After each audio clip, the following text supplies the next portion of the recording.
I said before, my name is Paolo Palumbo, and I am a vice president for Finnish security company WithSecure. Recently, I've also taken on a duty with the European Cybersecurity Agency, ENISA, as a member of their advisory group. And today, I want to chat with you about the challenges that affect digital infrastructure in today's world and what to do about it. I'll also try to be very brief because we are a bit running out of time, so I'll take any questions or further discussion later. Right? But let's start. I wanted to start with this. This is from 2004. When I was a youngish man in 2004, we still had the luxury of being able to analyze malware implants mostly at an individual basis. In this case, we are referring to what was essentially an example of the bot wars. At the time, we had massive bots that would exploit cybersecurity vulnerabilities and eventually started to move that fast that they would fight with each other for control of the endpoints that they were exploiting. At the same time, the numbers already now in 2004 were going up dramatically, and it was getting difficult.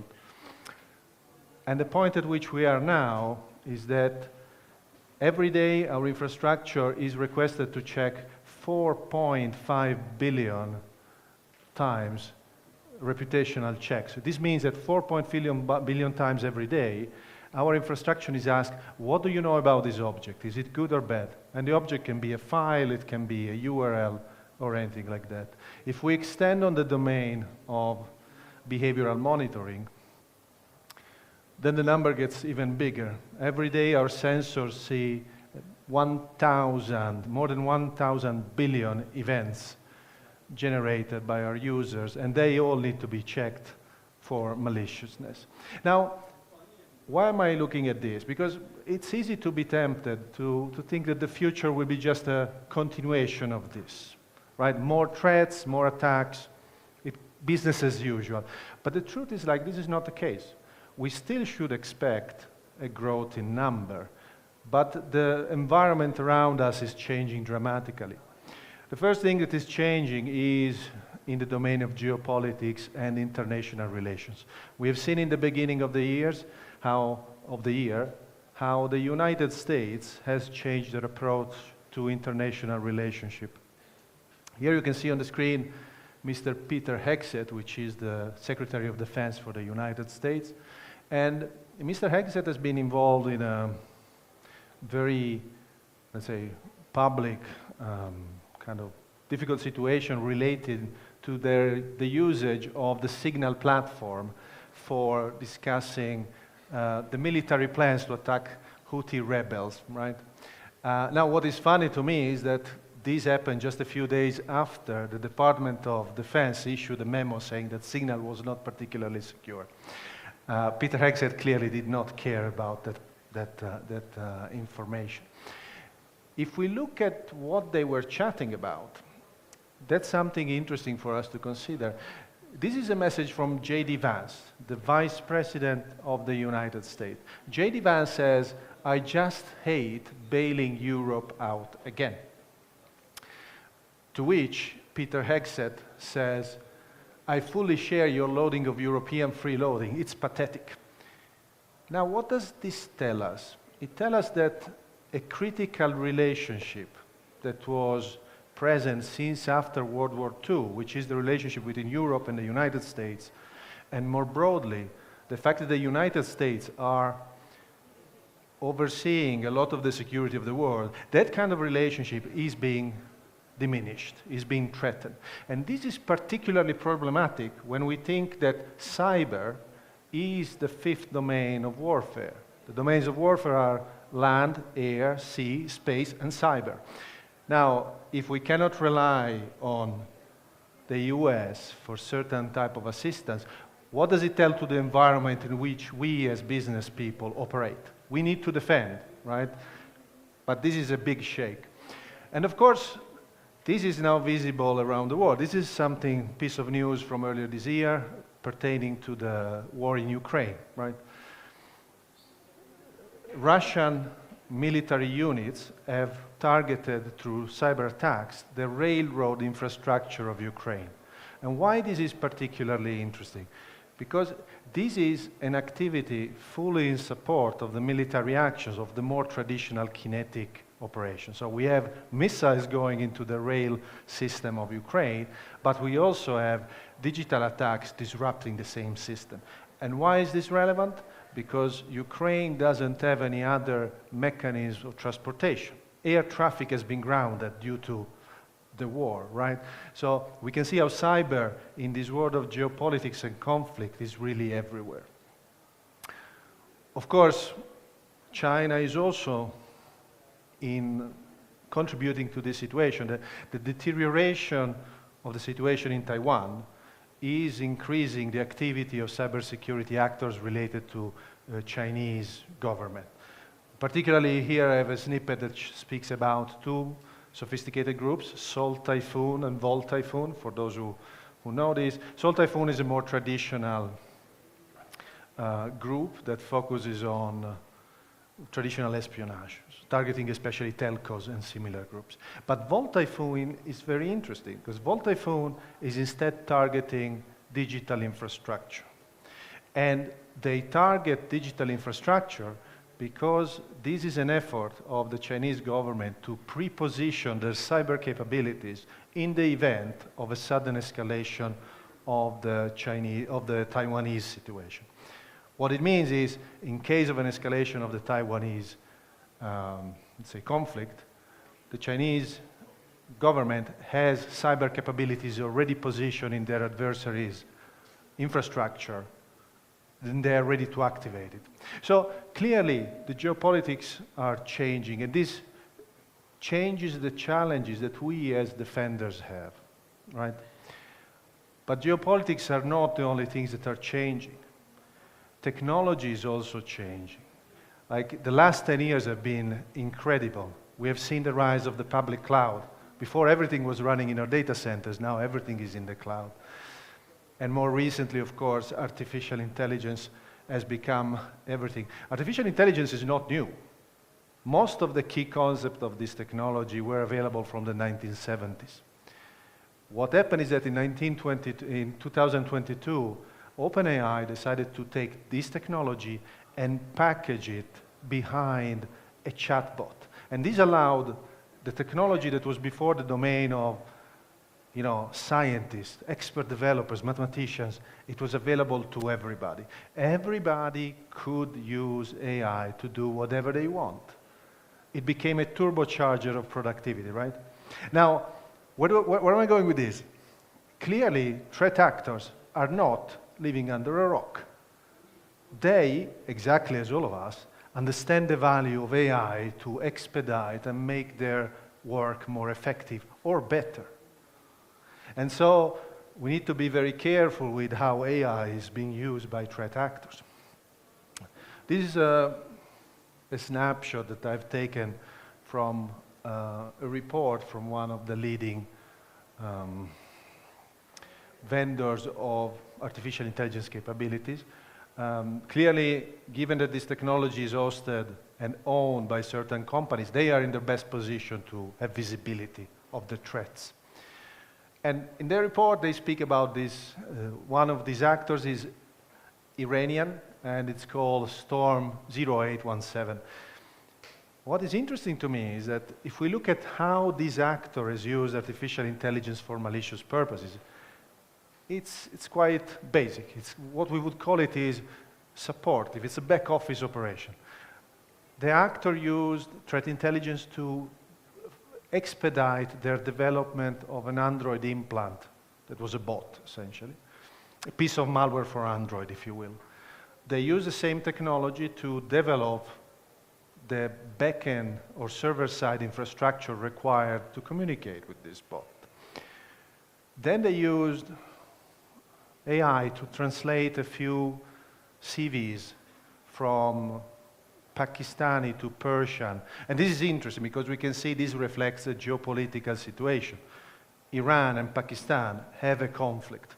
And the fact that a threat actor from Iran uses AI to research its opponents, it's clearly a proof that everything is connected. Technology, geopolitics is all connected. And then, of course, they use AI to research whatever they needed to research, weapon systems, US involvement in the Middle East, and so forth. Now, this is interesting, and we should be aware of it. But what is also interesting, and it's important for us to realize it, that if we abstract what I just said, there's nothing different from what this threat actor is doing than what our developers are doing. The developers are using AI to develop code faster. The developer or our office people use AI to translate documents. People are using AI to do research, to search the internet, to find information. So AI is really a tool that can be used for good and bad, and we need to learn how to deal with malicious uses of it. Now, this is, of course, a very basic usage. We are seeing also more sophisticated usage of AI. This comes from the Ukrainian CERT, and it's also related to the war in Ukraine. Essentially, the Ukrainian CERT has collected this implant that they call lame hug, that uses artificial intelligence directly to conduct its operation. Essentially what it does, it includes natural language that is then given to an AI to process, and the output of this processing is then used by the malware to do its job. If we zoom into what it means, essentially you can see here the prompt. The prompt says, make a list of commands to create a certain folder, we don't care what it is, and to gather computer information, hardware information, and so forth, and save it into a file called info.txt. Return only commands without markdown. What it means is that the threat actor are asking the AI to produce malicious code so that the malware can use it. And this is an evasion technique, of course, used by the threat actors. Now, I want to be quite honest with you, this is nothing revolutionary. This is an evolutionary use of AI by threat actors. It will be more interesting when we see what the revolutionary use of AI for cyber actually is. And cyber, of course, also introduces the problem of disinformation and propaganda and social manipulation. Let's see if this works. I don't think we managed to get the audio working. I'll speak over it. This is a video that was... Thank you. Oh, do we have audio or not? We don't. I may not know the first thing about running the country, but remember, we don't have audio. That's a good thing. Oh, we do. If you're a deep state puppet. I had 4 years under the tutelage of the ultimate deep state puppet, a wonderful mentor, Joe Biden. Joe taught me rule number 1, carefully hide your total incompetence. I take insignificant things and I discuss them as if they're significant. And I believe that exploring the significance of the insignificant is in itself significant. Talking about the significance of the passage of time, right? The significance of the passage of time. So when you think about it, there is great significance to the passage of time, and there is such great significance to the passage of time. Another trick is trying to sound black. I pretend to celebrate Kwanzaa, and in my speeches, I always do my best Barack Obama impression. So hear me when I say, I know Donald Trump's type. And okay, look, maybe my work addressing the root causes of the border crisis were catastrophic, but my knowledge of international politics is truly shocking. The United States shares a very important relationship, which is an alliance with the Republic of North Korea. It is an alliance that is strong and enduring. And just remember, when voting this November, it is important to see what can be, unburdened by what has been. And by what has been, I mean Joe Biden.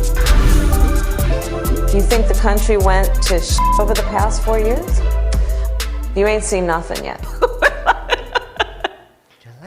Now, this was, of course, this was a prank, but shows how technology...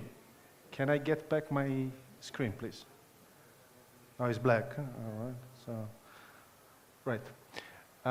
So it shows how artificial intelligence can be used to create fake content, and through, especially in combination of social media, it can be used to change dynamics, even of populations. We are seeing that in many countries, their elections are being targeted by fake content, and that fake content can shift sometimes even the fate of these elections. So AI, is it a threat? Is it an opportunity? It's both.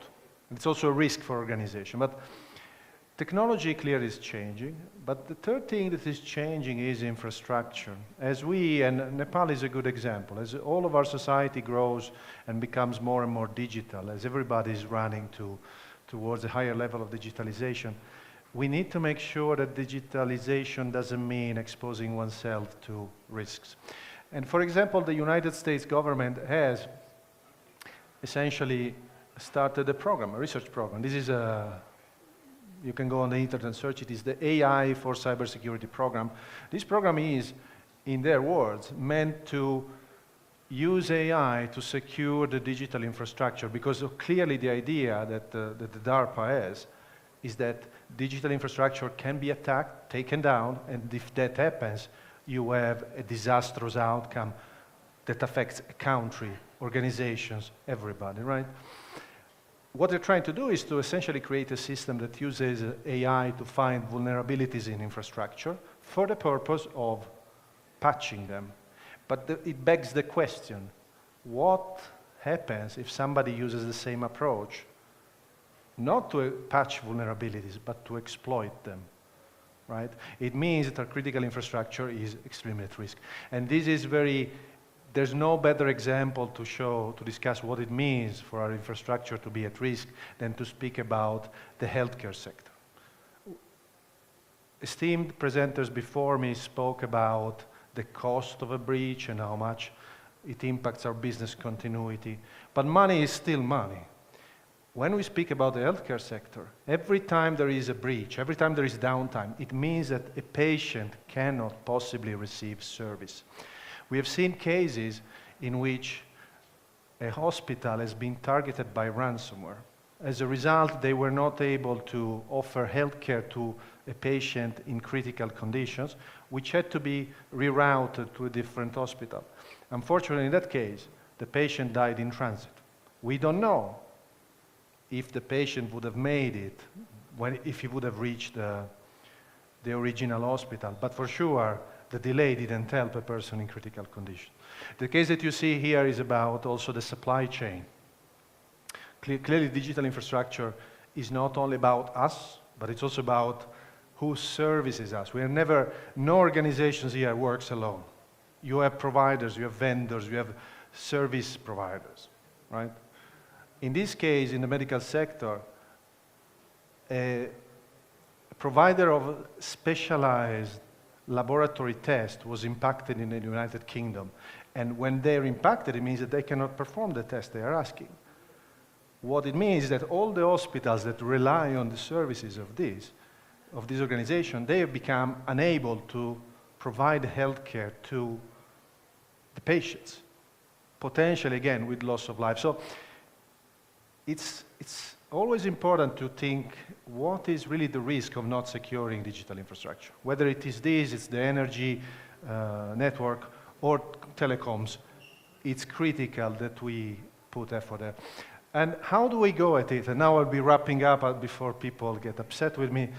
I think one way I like to think about it is to start thinking of what is the impact that comes from a cyber attack and how it maps against the life cycle of a threat. The life cycle of the threat begins from reconnaissance, like somebody will want to target you, or me, or somebody else. At that point, there's no damage, but as the attack progresses, the damage increases. So for organizations, government, institutions, what needs to be done is to really put a strategic focus on the prevention part. Once you are here, once you have to remediate a breach, the damage has been done. Money is lost, tears have been shed. It's not a good place where to be. Where you want to be is there, at the compliance discussion, at the board level discussion, at the understanding what your attack surface actually is. That's where we need to be, and this is the message I'm sending to all of you. Prevention is where it comes to. Of course, prevention is not perfect, and you need to be equipped to stop, to detect, to respond, and then to remediate. It's a full loop. But it starts with prevention, where there's no damage yet. Of course, technical toolings are great. We have our own set of tools that you can see there with my colleagues that allow you to combat any type of adversary very effectively.